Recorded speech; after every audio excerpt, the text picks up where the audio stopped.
Hello. Welcome to Gardener's World. This is a support for the cardoons. The cardoon foliage is now really beginning to grow, but it's the flowers and the stems that need the support. They will grow right up here, great artichoke heads on these long stems, and as summer goes by, they start to flop. And if we have some bad weather, they do get bashed. And this year, I've created this sort of semi-permanent structure. We've got them on all the cardoons here in the jewel garden. The crucial thing with this, as with anything that you support in your borders, is to do it before it needs it. It's preventative, not to recover a bad situation. So you can use wood, you can use metal, you can use whatever you like, but gently start supporting plants now, and that will avoid trouble. And they very quickly disappear. You won't see any of these supports in a month or two. On today's programme, JJ Chalmers shows us around his family garden in Scotland.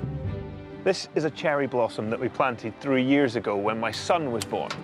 I grew up in a really green-fingered family where we gardened. There was always a task, a chore, and I kind of relished those things. We meet a gardener preserving a cherished collection of pelargoniums. The key care tip would have to be to care, which means look after them. Treat them nicely, they'll pay you back. Toby discovers the joys of heritage daffodils at Coat Heel in Cornwall. These aren't ordinary daffodils, no, they're heritage varieties or antique daffs. Daffodils that have stood the test of time. And I shall be having a rethink of my dry garden and making something that's good even better.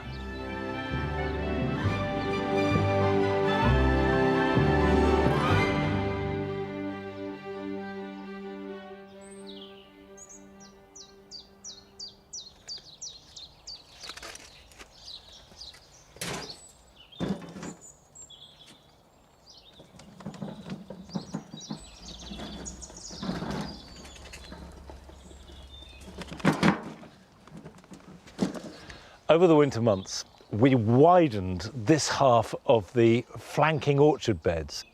And we've been around the garden and collected up all the foxgloves that are self-seeded in places where fundamentally we don't want them.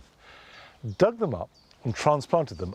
When they flower in June, those foxgloves should again create a rhythm, but this time of purples and pinks and the spires of flower.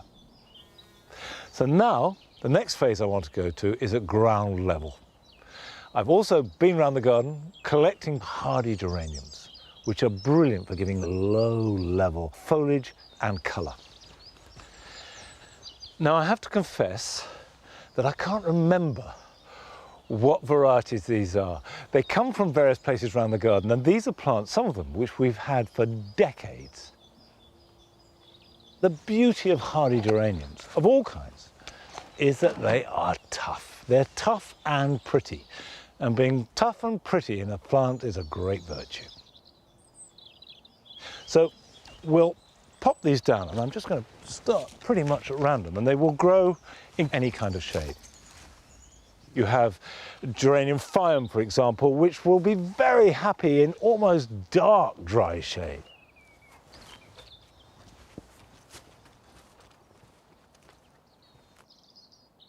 Now is a really good time to lift and divide hardy geraniums, and they're very easy to do. They're a shallow-rooted plant, and you can break them right down, or you can dig up a big clump. And I've got one here.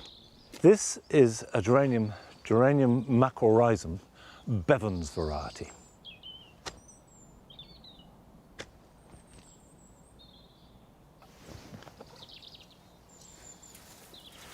So I just gently tease that out. You can see a strong basic stem and then these roots coming off it.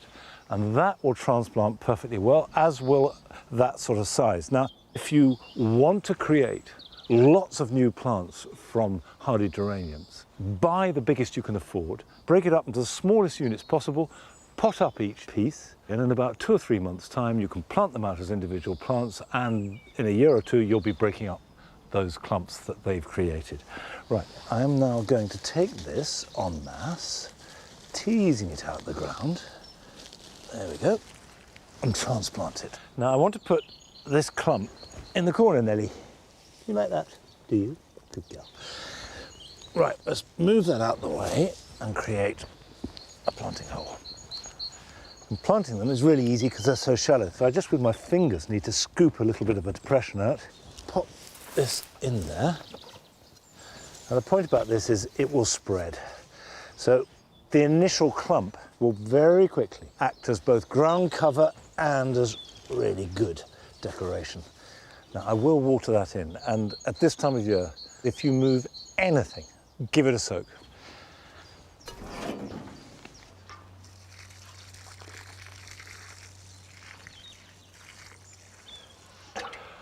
That will now be fine. I don't need to keep watering. Now, a few weeks ago, we went to Scotland to visit J.J. Chalmers. For the last 6 years, I've lived here in Fife with my wife, Cornelia, our children, Hayley, who's 5, and James, who's 3. Our garden has been a work in progress.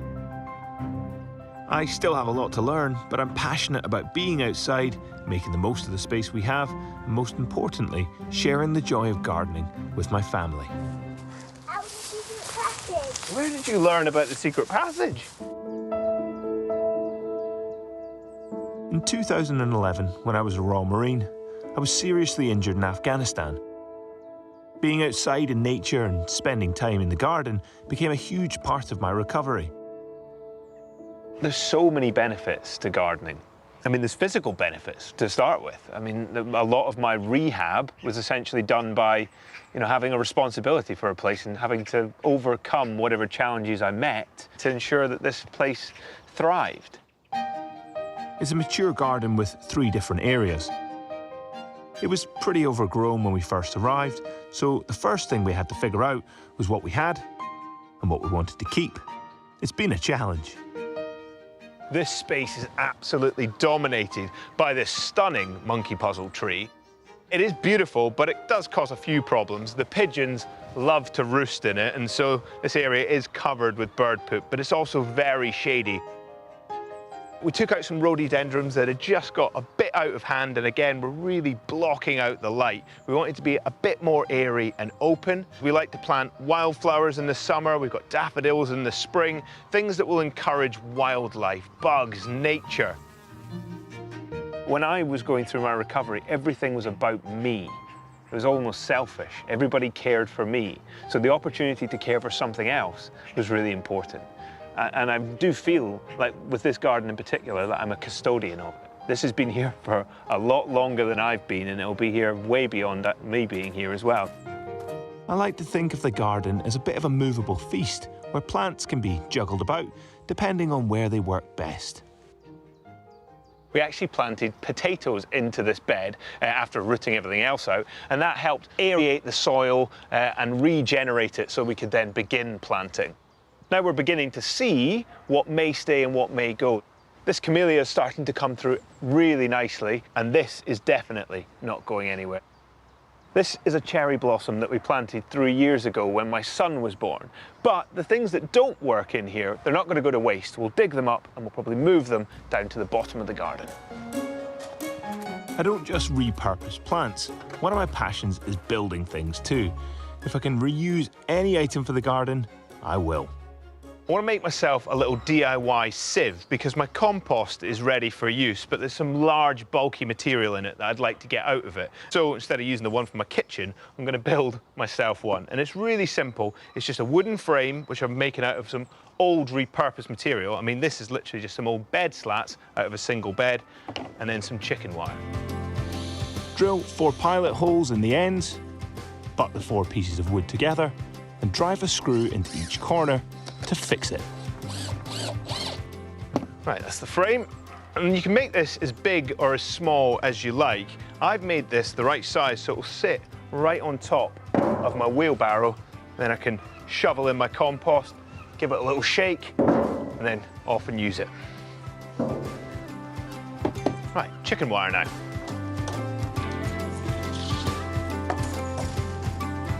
Stay. bit of a hack for people like me because, well, I've got a disability, which means that I've got very little strength in my hand. A lot of staple guns require a lot of strength in order to fire them. This one is battery powered, so it just needs a little fire in order to fire in the staple. I'm stapling it a hand's distance apart to prevent it from breaking when the weight of the compost sits in the chicken wire. Well, I'm ready to use that, and I know someone that's desperate to get digging in the compost heap.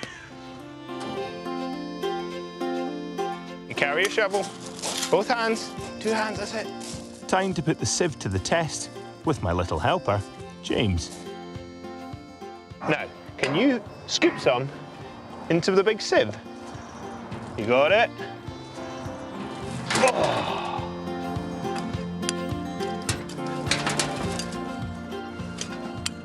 I grew up in a really green-fingered family where we gardened. There was always a job that needed done. There was always a task, a chore, and I kind of relished those things.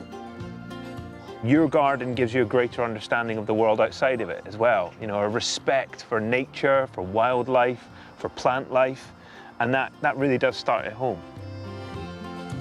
Where are we going? To the back. Some of this compost is destined for the raised beds I've built round the back.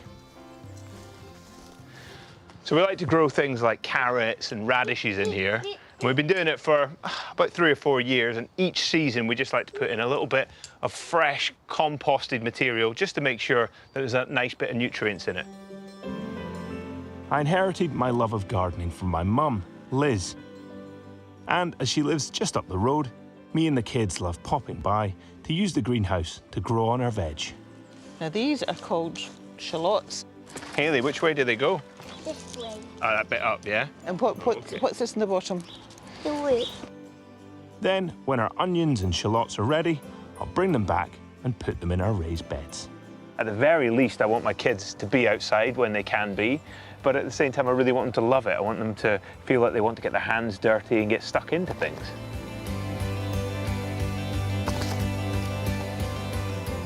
Good job. Hi, 3.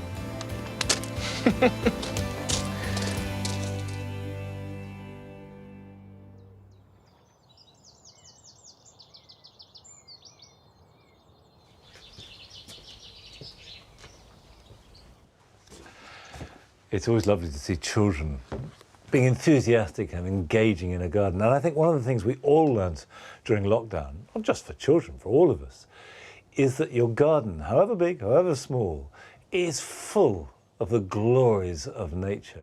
Now, I've got a tray of chilies here. This is de Cayenne.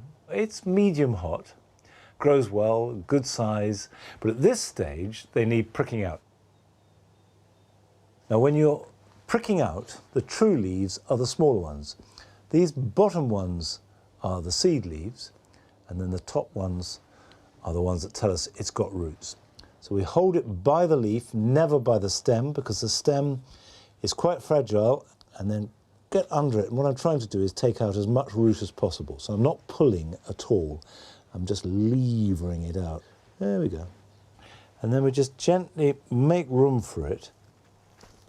I'm using a potting compost that's got good drainage, and gently press it down. As long as it can stand up, that's absolutely fine. And when we water it, it'll move the compost around the roots and firm it in. And then just gradually do this to all of them. And actually, I love this job. It's meditative. It takes concentration, but it's not tricky.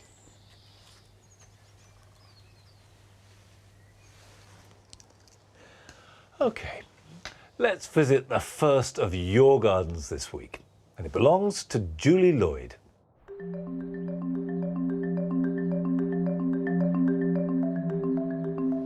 Hi, I'm Julie. Welcome to our garden in Hertfordshire. We have 2 small gardens. This is the front garden. When we moved in, it was full of bark chip and children's play equipment. The first thing we did was to put in the pond. The back garden, which was a low maintenance gravel garden when we moved in, is quite challenging because over on the right hand side there are some very tall trees which make it quite shady and quite dry. As you can probably tell, I'm a fan of a fairly loose, informal style of gardening. and I quite like to let the plants seed themselves about, and then I edit them as necessary. We've got 4 water butts in the garden, and I found that if you turn the lids of the water butts upside down, then they make ideal bird baths. They're visited from everything from wrens to robins to blackbirds to wood pigeons. Various types of dianthus seem to do quite well in the soil conditions that I have in the garden. Dotted around I have red pelargoniums, such as this one. These plants are cuttings of cuttings of cuttings over 30 years of those original plants in my granddad's garden. I'm really proud and happy to have them in mine. There's a connection back through the generations. I'm a bit of a plantaholic, and I definitely try and squeeze as many plants as I possibly can into a small space. If something stressful happens, I could just pop out into the garden and do a bit of deadheading. It works wonders.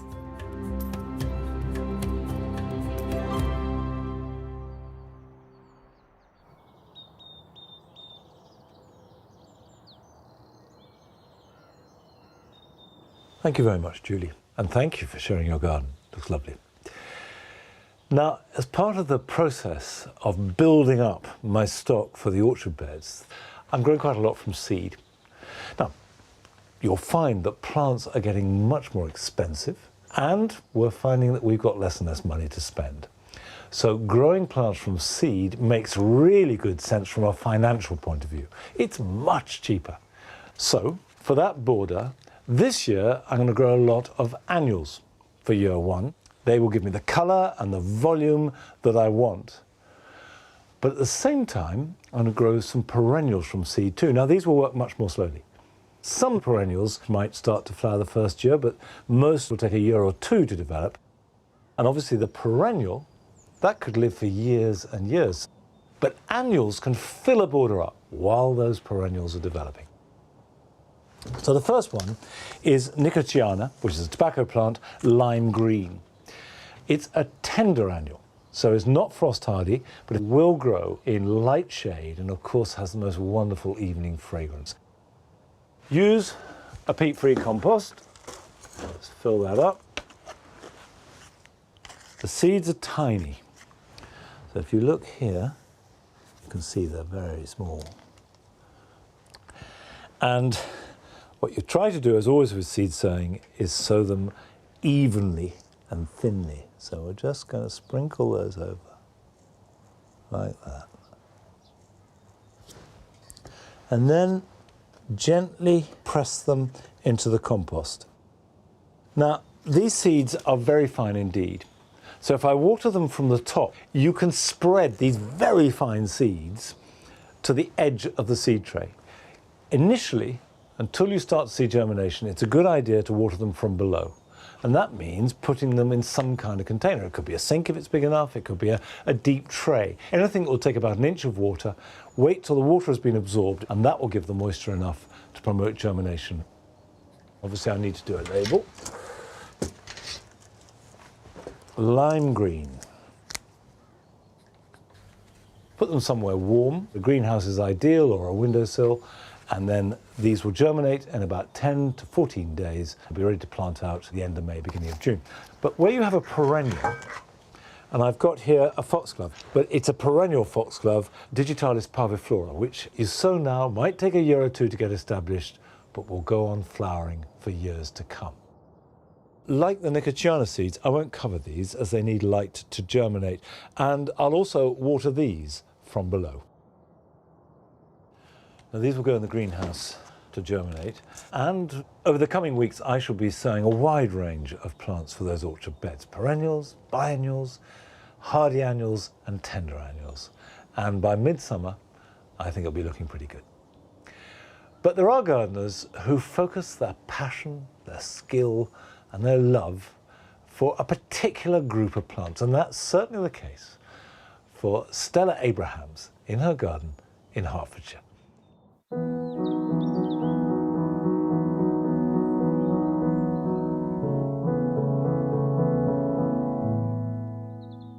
My collection of pelargoniums brings so much joy into my life. Every day they're different. Every day something else is coming into flower. just a little ray of sunshine every day. I am addicted to pelargoniums. I've got 675 plants. I can't resist them, actually. This collection was started by my father, my late father, because he was a botanist. So he was intrigued by plants generally, and the idea that, you know, there were many, many different varieties was something that he also found very interesting. It became my job to tend to them. So I'd do the deadheading and I'd do the watering, and I learned these things from about the age of 7. And I remember buying him a birthday present one year of a collection of 6. I've still got those 6 plants that we've carried on. There's one called Deacon Romance. That was my favourite of them. It's lovely to have such a living legacy from my dad, who passed away in 2009. He asked me to look after his collection for him, and so the greenhouse had to be built here to house them.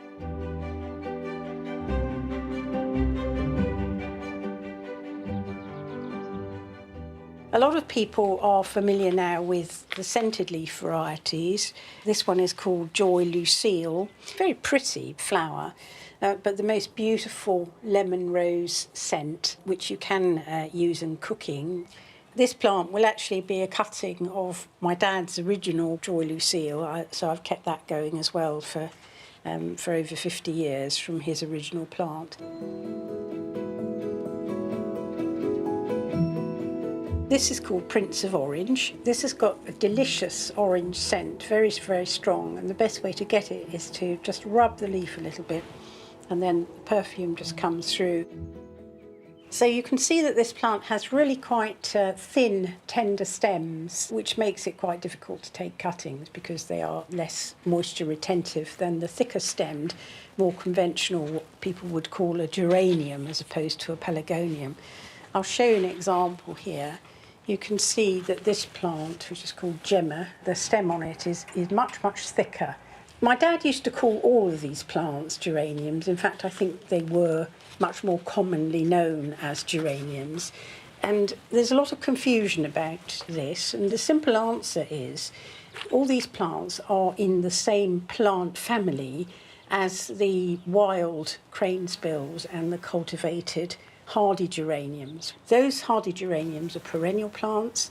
They do survive outside in the winter. These plants cannot survive outside in the winter. They are tender and they have to be brought into a frost-free environment. So the correct name for the hardy geranium is geranium, and the correct name for these is pelargonium.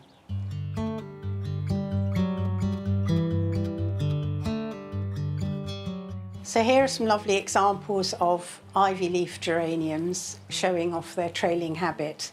And they really are the most remarkably productive when it comes to flowering. I've repurposed old curtain rails, anything I can, to hang through the gables in order to find more hanging space.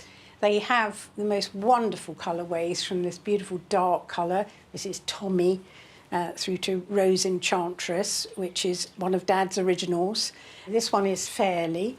It has a single flower that will probably keep going all the way through until the autumn.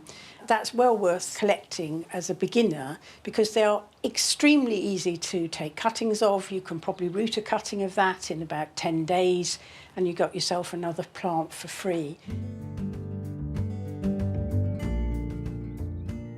Most of the plants I've got cuttings of. First of all, because there is an insurance policy. Secondly, because you want to be able to replace plants with cuttings to keep the vigour going. A lot of these plants will be new cuttings this year. I'm going to show you how to take a cutting of a pelargonium. This is a regal type pelargonium called Lord Bute. I'm looking on this plant for a non-flowering shoot in order to take a cutting. So I'm going to take my cutting just below a leaf joint. That's where the leaves meet the stem. And I'm going to snip it, cut it clean. I'm then going to remove most of the leaves because the plant has now got to survive without roots. I'm then finally going to make another cut exactly on the leaf joint. I've experimented with a peat-free multi-purpose compost, and vermiculite and perlite, which help both drainage and aeration, and also some sharp sand, and I'm very pleased about the results I've been getting. Push the cutting in, firm the soil around it and give it a little twist just to make sure there aren't any air pockets around it, and then I'm going to give it a drink. And then finally a label, got its name on it, Lord Bute, and there we are.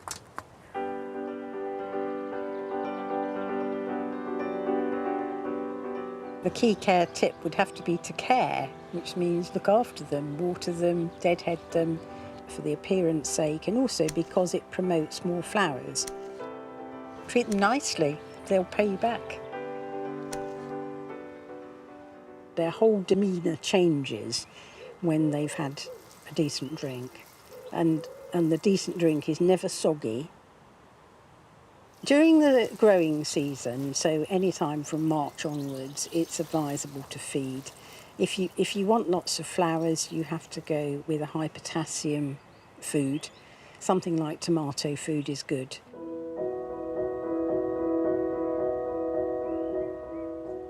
I am proud of this collection. It is something of a privilege to look after them. They are special to me, and I think if my dad saw this, he would have been very proud indeed and pretty chuffed. He would have really made him smile, I know.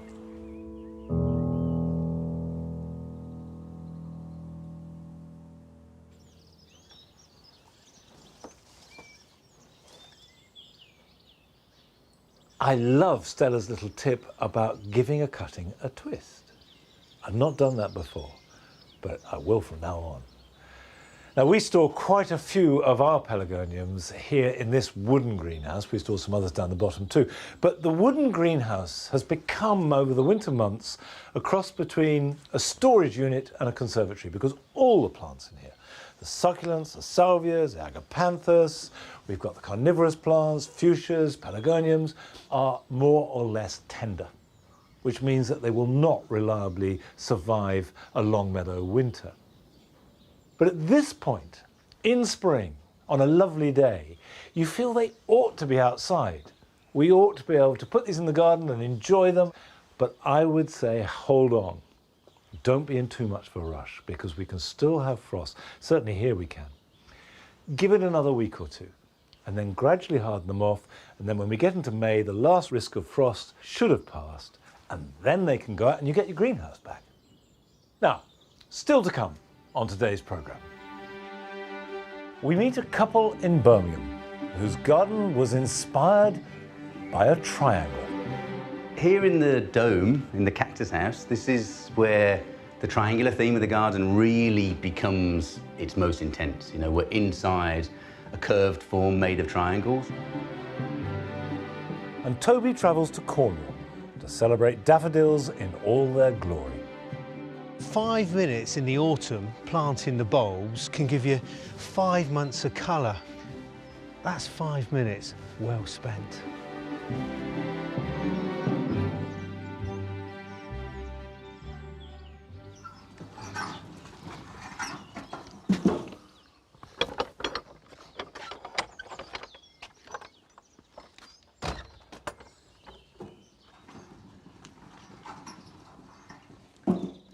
This is the dry garden and is the other great project for this year. The dry garden is called that because it's the one bit of the garden that drains reliably well, which means that we can have in here plants that we can't really grow elsewhere in the garden. Essentially, these are Mediterranean plants, and some of them do really well, like the euphorbia. We have Euphorbia coraceus wolfenii, which is doing really well in here. And for days at a time, sometimes weeks, it looks really good, and I'm very happy with it. But it is only days and a few weeks. So what I want to do is take all the good elements of the dry garden and make them better. So the first thing I have to do is unpick it all so I can put it back together again. Now, in practical terms, that means to start to dig up the plant. So I'm going to take out everything that can be removed without damaging it, plus everything I know I don't want in here, plus at the same time weed.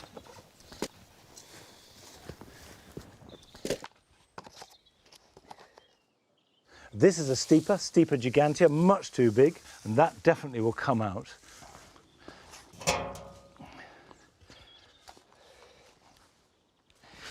Stipas are one of those grasses that really do need good drainage and lots of sunlight.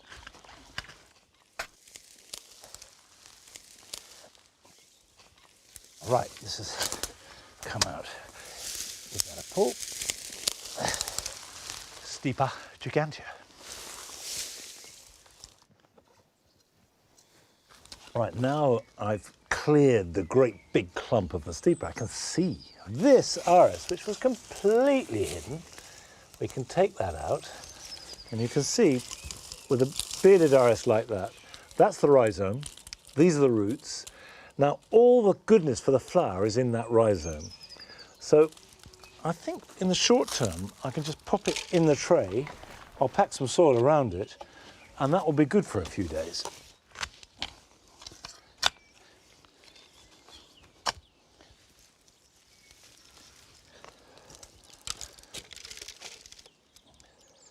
Whilst not every plant will be happy in a crate, almost everything will be perfectly happy if you just pot it up using either a peat-free basic compost or even recycled compost, or the earth it came in. As long as the roots are protected for the few days or weeks that they're going to be put to one side while you clean and prepare your bed, they will be perfectly okay. Right. I will continue, not just for today, but for days to come. But now we're off to visit the garden of Adrienne and Gavin Wade in Birmingham, who found the inspiration for their garden from one particular geometric shape.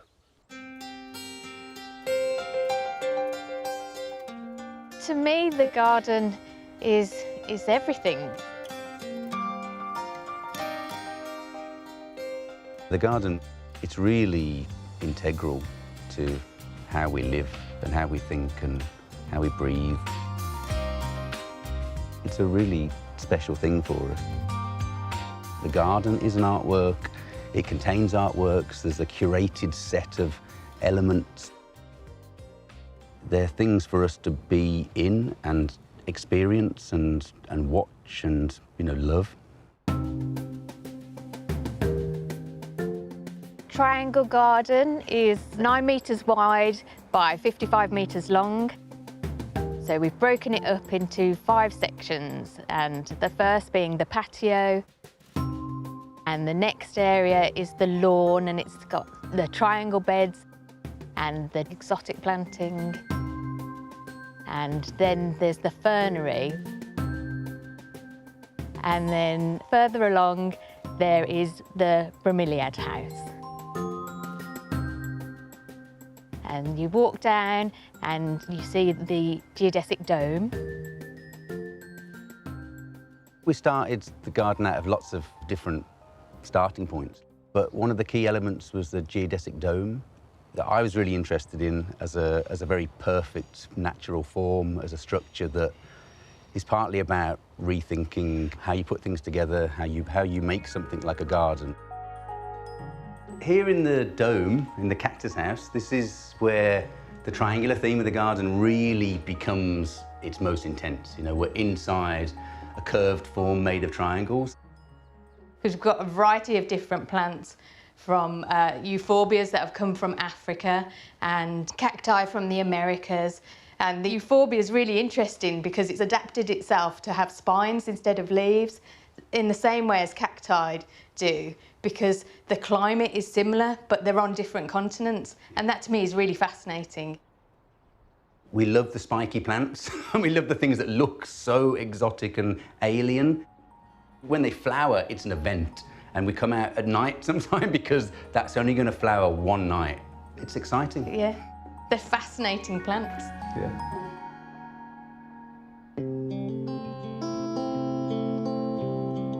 I like to put different leaf shapes and textures together in the garden because I don't want it to look all samey. I like a tall grass next to a ginger that has more tropical leaf shape. So visually, you've got something different to look at all the time, so you're not just looking at the same thing. Usually garden designers say you have to have something low at the front of the border and stagger it so it's higher at the back, but I like tall plants at the front and I like to see through plants. It's just all a big experiment for me. In this garden, one of the advantages of doing beds in the lawn is we've been able to change the soil types so we can grow different types of plants.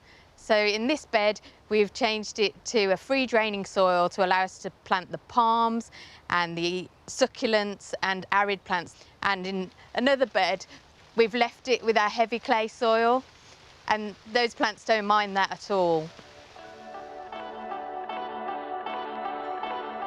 My favourite group of plants are epiphytes, and I've got a collection of bromeliads. I grow neoregelias, and they have flowers low in their cups, and there's also bilbergias, and they have drooping flowers that hang down. This is my patio, where it houses my Tillandsia collection and some succulents. So if you had a small space, this is how you could use it.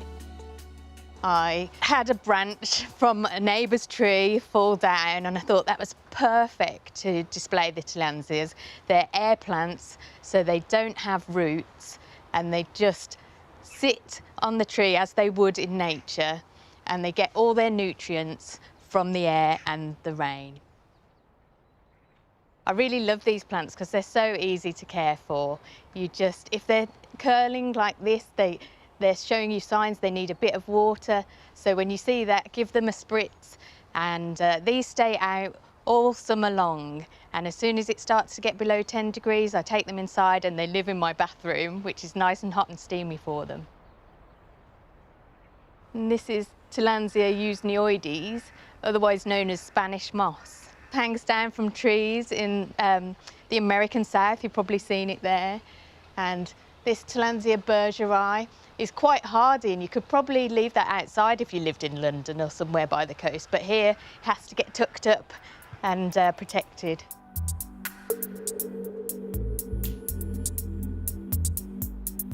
This is one of my favourite places in the garden. We call it the fernery. It started with 2 apple trees and the Roostefina that gave us dappled shade. So we thought, what type of plants would be good in here? And ferns would be perfect. So we started with the tree ferns and then added the underplanting like this Cyathea cooperi and Dixonia squirosa. They have to come in the winter because they're not hardy in our British climate. We also have other shade-loving plants like the gunnera and even some gingers to add a bit of colour.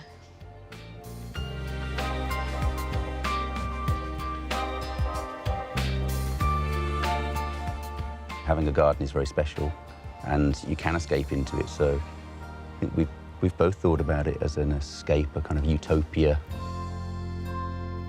Of course, every utopia isn't perfect, has its flaws, and it is hard work, but that's really enjoyable. I feel privileged to have this garden. We live in a city, it's really busy and noisy, and you can come out into the garden and just enjoy it and just take a breath. We are very lucky to have it.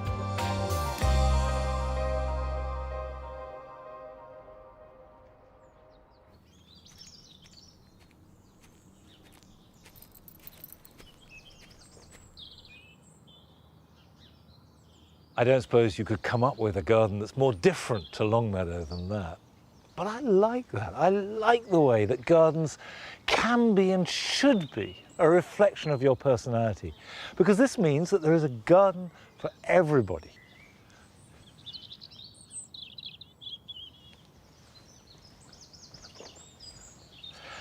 I absolutely love these wood anemones, which at this time of year in the spring sunshine are opening out and have slowly spread through the copse.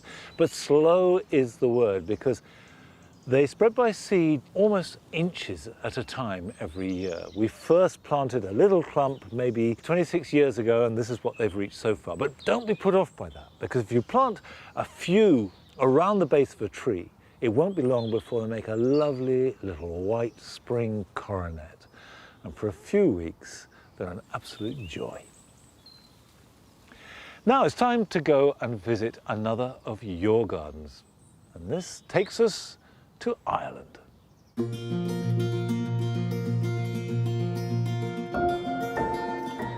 Hi, my name is Aoife and welcome to my garden here in North Leitrim. I first began to develop an interest in gardening when I was 11, and since then my collection of plants has grown from a small clump of wild daffodils in the corner of my grandmother's property to over 390 different individual plants. The main soil type here in North Leitrim is clay. In summer it can be baked incredibly hard and dry, but in winter it can become waterlogged and soggy and nutrients are easily leached from the soil. Compost and organic matter was added to other areas of the garden to improve its structure and fertility, but you'd be surprised by the amount of plants that learn to adapt to grow in glazed soils. The vegetable garden was a 16th birthday present from my parents, and some of the first crops I planted in it was radishes and onions, but this year they ended up coming under attack from vine weevil. But hopefully after treating the soil and letting it sit fallow for a while, I will be able to plant out more brassicas into it.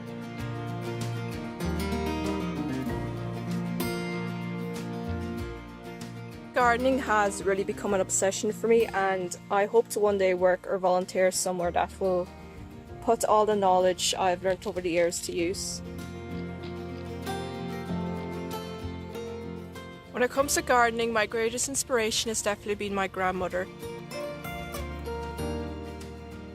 We both have a shared love and passion for gardening, and I really want to say thank you to her for everything she's taught me over the years, and for being someone who really understands the amount of time and effort that goes into creating and maintaining a beautiful garden.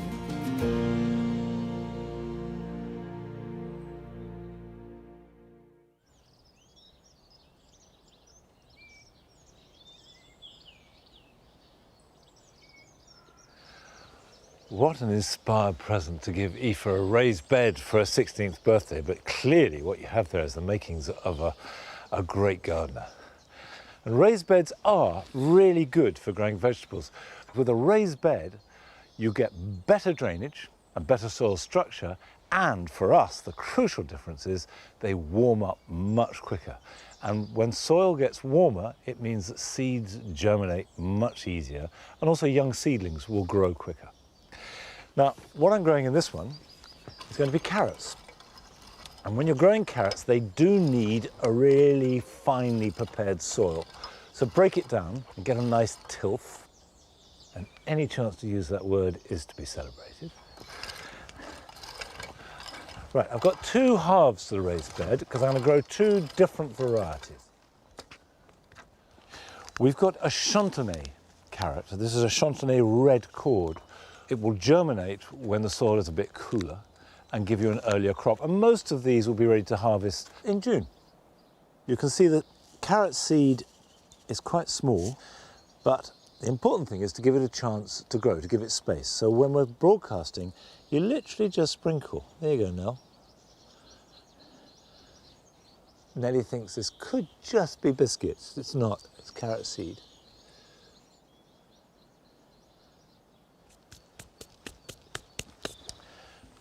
Now, the crucial thing about broadcasting as opposed to sowing them in rows is that you don't thin them, you leave them. And that means that there's much less risk of carrot fly.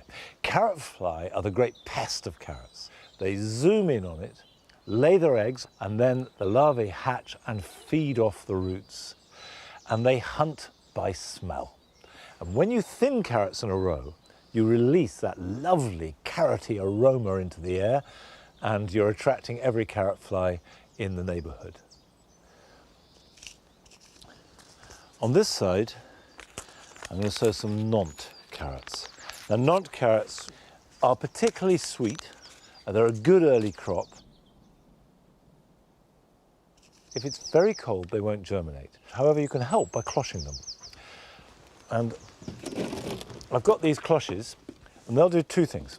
One, they will just help keep the warmth in a little bit, and also they will keep the moisture in. Of course, you don't need a raised bed or an open bed. You can grow carrots in a container. However, it is important when you're sowing carrots in a container to give them deep enough room for them to grow, because some carrots are quite big. Well, the carrot season is just beginning, but there are quite a few spring flowers that are now either over or coming to an end. And you might think daffodils are one of them now that we're in April, but that isn't the case. And Toby has been down to Cothill in Cornwall, where they have a huge range of heritage daffodils that flower from early in the year until late into spring.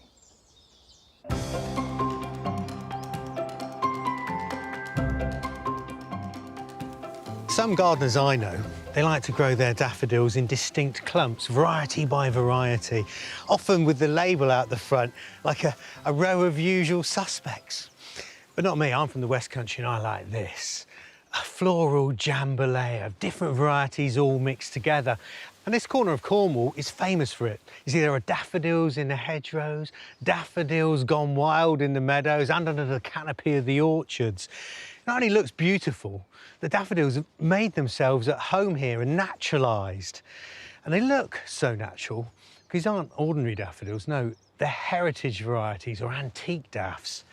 Daffodils that have stood the test of time. Cothill House is home to more than 250 varieties. Since 1947, the National Trust has painstakingly rescued and revived hundreds of daffodils from the surrounding landscape, many dating back to the 17th century.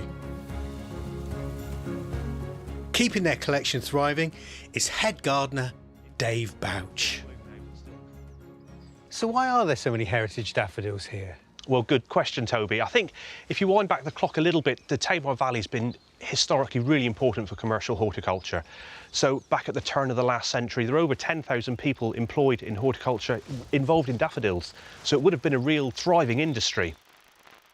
So the Tamar Valley and its slopes are really good for growing early daffodils. It was really important to get the flowers to market before anybody else. And those south-facing slopes and high rainfall and wonderful sunshine all creates that early crop. Why on earth did it stop? Because I think there was a big factor around the Second World War. So obviously it was really important for commercial growers not to be growing flowers, but focusing on fruit and vegetables. So the daffodil bulbs were lifted and put into the hedgerows. I think the plan was that the war wouldn't have lasted very long. The guys could have then come back onto the ground, lifted the bulbs out of the hedgerows and carried on growing as normal. But unfortunately, that's not the story. Well, I love the fact that the hedgerows became like an ark for all these wonderful old varieties. It's amazing, isn't it? The thing I noticed, there's daffodils that are over here, and then there are plenty still in bud. So I think from the collection we've got here, we've got a group called Rhinesveld Early Sensation, and they flower just before Christmas. So sort of mid-December-ish, they're starting to pop up. And certainly by Christmas, they're in full flower. And then we've got one of my favourite varieties that won't flower through until sort of middle of May. Oh, what's that? The Tamar Double White. And that was an amazing plant that really strongly scented and was used in churches to decorate churches over Whitsun. So such a long flowering period. Most people think of daffodils taking centre stage in March and April, but we can see from these heritage varieties that you could have daffs right through from December to May. That's a whole 5 months. This is butter and eggs. Gosh, how old is this? So this one's dating back to sort of 1700s. 1700s. I can see exactly why it's called butter and eggs. Just looks like you're halfway through making a cake. It's amazing, isn't it?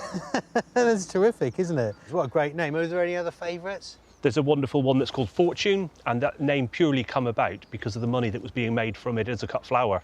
Oh, it's a bit like Moneymaker tomatoes. Yeah, absolutely. Both Wordsworth and Shakespeare were inspired by wild daffodils, so this is a plant that's part of a natural heritage and to be treasured. Many of these vintage varieties have survived and flowered consistently for well over a century. The daffodil I've got a soft spot for are the red Devons, then set off beautifully by Devon's red soils. The way you've grown daffodils here looks completely natural. It's as if, you know, they're just self-sown around. But that's not entirely the case, is it? So what we can do is lift that clump of bulbs and divide them and move them around. Now, this is the interesting thing, because I get asked about this a lot. You know, got some daffodils, they're in the wrong place, I want to move them, but often the books would say wait till they go dormant. Well, it is quite right. Really, the best time to move them is when they're dormant. But the problem with that is you don't know where they are or what they are. So now's the time so we can see exactly what they're doing and where we want them to move, so we can have a go and move a few. Yeah, just a bit.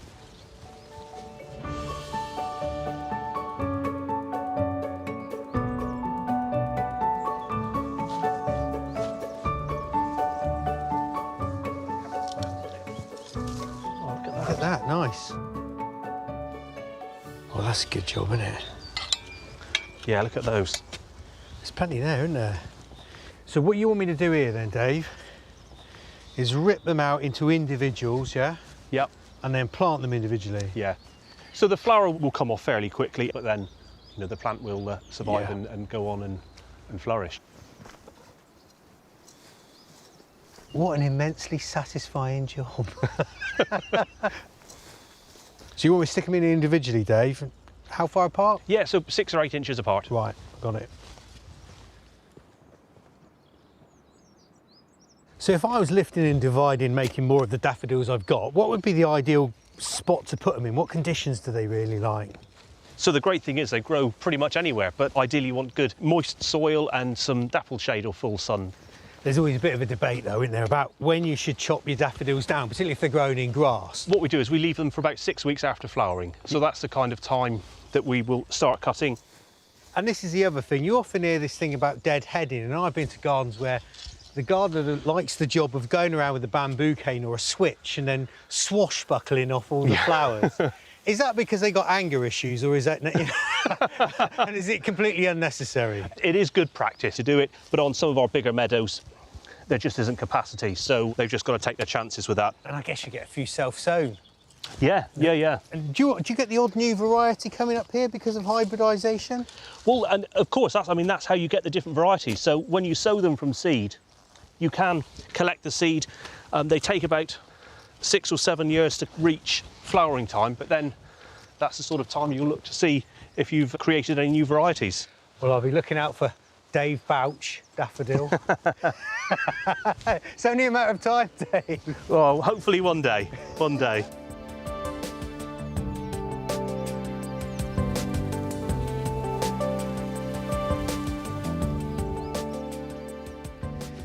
Teal Gardens does spring so well, and the daffodils, they're exceptional, each with a story to tell.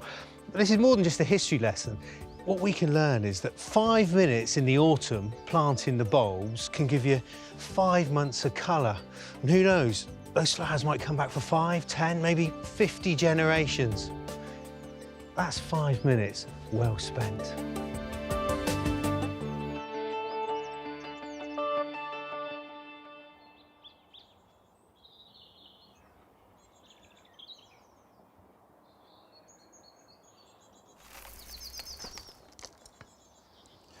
It seems to me to have been a particularly good daffodil year this year, although you could argue that it's never a bad one, but this has been especially good for me.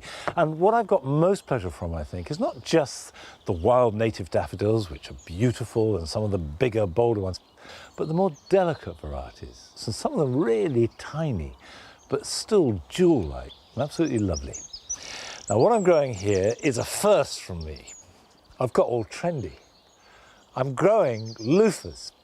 Now, I remember as a child, in the bathroom, there'd be this long loofah, slightly sort of dodgy looking, a bit like a wrinkled stocking with the leg still in it. And you put 3 fingers in it, and you scratched your back, and the whole thing was a rather an itchy, slightly odd experience. But loofahs are fun to grow. You can eat them, and you can scratch your back with them, so what's not to like? So I am going to grow loofahs, and I hope as many of you will embrace looferdom too and grow loofahs along with me. And I'll take you on the journey until harvest, and let's see who can grow the biggest and best loofah. The seeds look very like a sort of dark cucumber or melon seed. So I'm growing them in pots. What I will do is put 2 into each 3-inch pot with the expectation that one of them won't germinate or will be weeded out. Just push them in like that on their edge. Now, these will need heat to germinate. We're talking about 25 degrees or more. So I'm going to put these in the greenhouse on a heated bench or a heated mat. But if you don't have a heated mat or even a greenhouse, then they will need to go on a windowsill above a radiator that's on. Water them and keep them well watered, and then when the nights are warm enough, which is going to be at least June, plant them out into the greenhouse.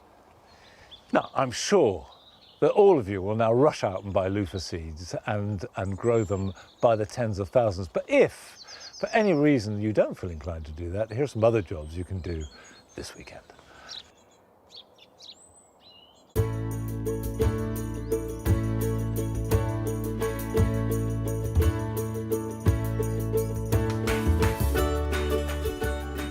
Daffodils grown in long grass can be left to die back naturally untouched. But if you're growing them in containers, it's a very good idea to deadhead them. This will mean that all the goodness as the foliage dies back goes into next year's bulb and therefore next year's display. Now that spring growth is really taking hold, it's important to feed plants grown in a container. General purpose liquid seaweed or homemade comfrey does the job very well. And it's much better to feed relatively lightly on a regular basis rather than to overload the plant at random.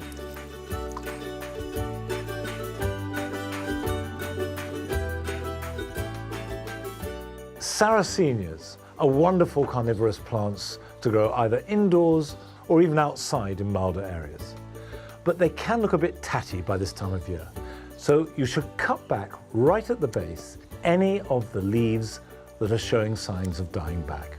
And this will very quickly be followed by a fresh flush of growth.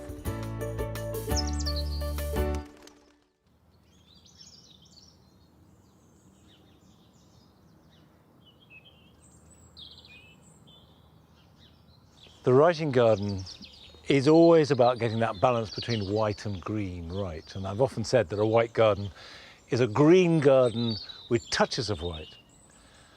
But at this time of year, when you have the combination of the snowflakes and this lovely white daffodil thalia, the white can really sing out without becoming overpowering, and that's partly because of the quality of the light. The spring, low, slanting light hits these delicate white flowers and really makes them dance above the green foliage. For a few days, it's just perfection. But that's it for today. I'll see you back here at Longmeadow at 8 o'clock next Friday.